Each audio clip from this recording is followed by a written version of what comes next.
the overvaluing of your guys over the past few years has been such a massive problem. And this can slide us into what the hell is Detroit doing?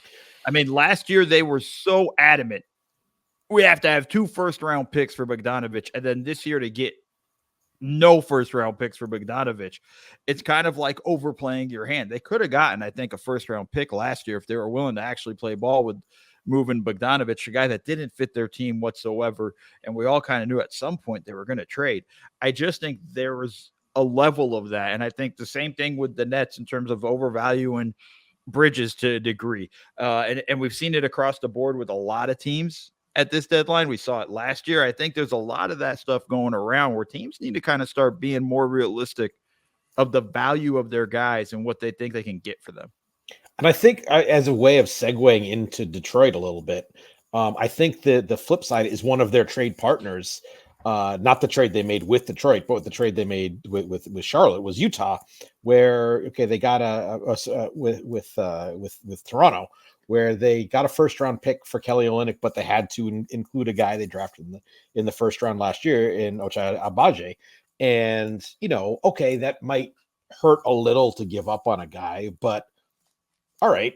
But we're still getting a good deal because we got a first round pick for Kelly Olynyk, and for a team in our spot.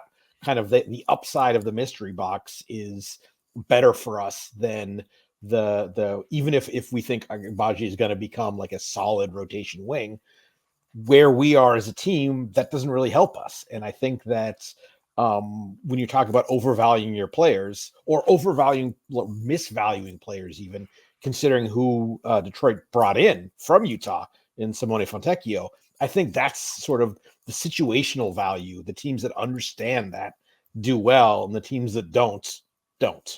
I'll say this. The Knicks are a good example of this with Quentin Grimes, right? They made the decision now instead of, let's go and sign the contract and then try to make the trade. I think that this is just good decision-making at every single level by the Knicks. And it's a nice surprise, right? Like it's a nice change of pace. This last few years has been refreshing. Let's swing it to Detroit. I was going to save them a little bit, but I feel like we just got too much meat on this bone, and we might be there for a while.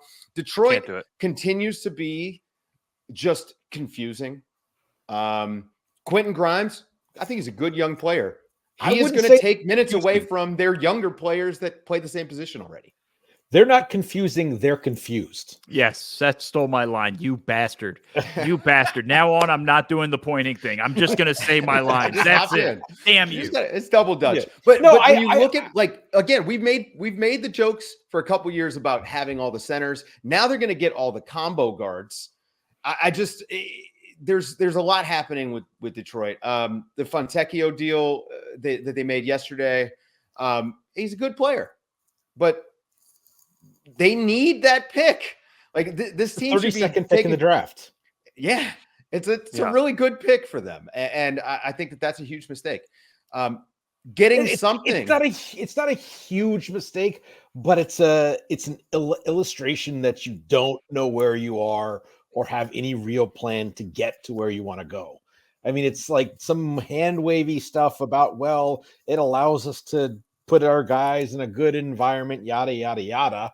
Sure. What environment? What environment? To not play? To sit on the bench and watch Killian Hayes play? Like, what environment are we talking about now? We're going to talk about Quentin Grimes. Hold on. And now we're going to do the same thing with Quentin Grimes playing over Marcus Saucer. Like, what environment?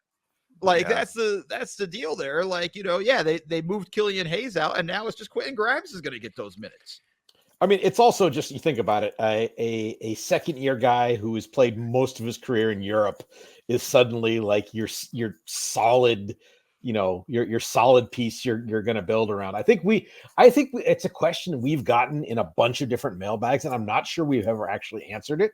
Is sort of like, does it actually work when teams try to showcase a player ahead of the trade deadline? And Fontecchio is like the best example I can think of a team successfully doing that in a long, long, long time. Yeah, and Fontecchio looked better in Utah because they knew how to use him, and they used him in a way that showcased every single good thing about his game. The Thunder have been good about this too. Like, they know how to plug role players in Like Isaiah Joe. Isaiah Joe has looked amazing in Oklahoma City because they know exactly what he does and they know exactly how to use him. Would Isaiah Joe look awesome everywhere else? Maybe not. With Fontecchio, is Fontecchio going to look great in Detroit? I have my doubts as to what that's going to look like because there's not a plan there. You know, maybe watch Kevin Knox look amazing in Utah. just become like a player because he's playing with Will Hardy. I just think that having like a clear plan of how you're going to use these guys is such a huge deal that Detroit is just not getting. And they're going to be, oh man, look what Fontecchio's doing over. Let's bring him over here. I will not be surprised if this is not a guy that's playing, the last like 10 games because he's just not that guy. It's not even the hard part about it, Andrew, with the way the season has gone with Detroit. He might not just be playing, not because whether he's that guy or not, just Monty doesn't want to play him. Like that's kind of the way it be. That's sort of, you're right on about having a plan in terms of when you're trading for a guy and how you're going to use him and plugging in. Monty might just go, I don't feel like it. Like it's, I know I'm dumping on him, but like, Seth said it in one of our chats. Like, it's nice. It's good that they finally realize, like, hey man, we don't need Killian Hayes anymore. But it's sad that you wasted so many minutes on him that should have gone to your other guys that needed to develop more important players that are more important to your organization at this point. If the organization didn't know who Killian Hayes was by coming into this season, I don't know what the hell they were watching. And I think that's really one of those massive problems. Like Detroit needs to make a turnaround. They need to start figuring out what they're doing. And I think the starting point is really just getting a handle of who the hell they are. And part of the handle is they're bad.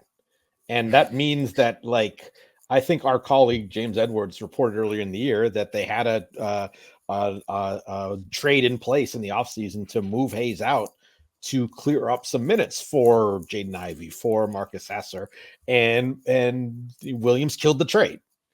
And because he liked the toughness or whatever, and it's just like, okay, you've got a was it 6, 7, 8 year contract. You can take some L's this year by not having that. We want to get a look at these guys, and they didn't do that, and now it's another wasted season for Detroit. And they go into the offseason. They've got guys they've got to make decisions on as far as extensions, and we don't know what Cade Cunningham is. I've been a big I've been a big fan of Cade Cunningham's potential. I don't think we still know what he looks like as a lead player. I think there's reasons to have some skepticism. We don't know they don't know what Quentin Grimes is. Will they have enough chance to evaluate this season? They're going to go into next season not knowing what Jaden Ivey is. They're going to go into the season after that not knowing what Marcus. These things are just compounding on themselves. And for the team that was as talent and asset poor as any team in the league, can we really say that at this trade deadline they've upgraded in either area?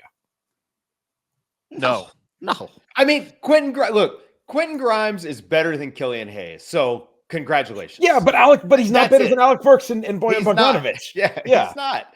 So I mean, look, we can't contract the Detroit Pistons, right? Like we're kind of stuck with them.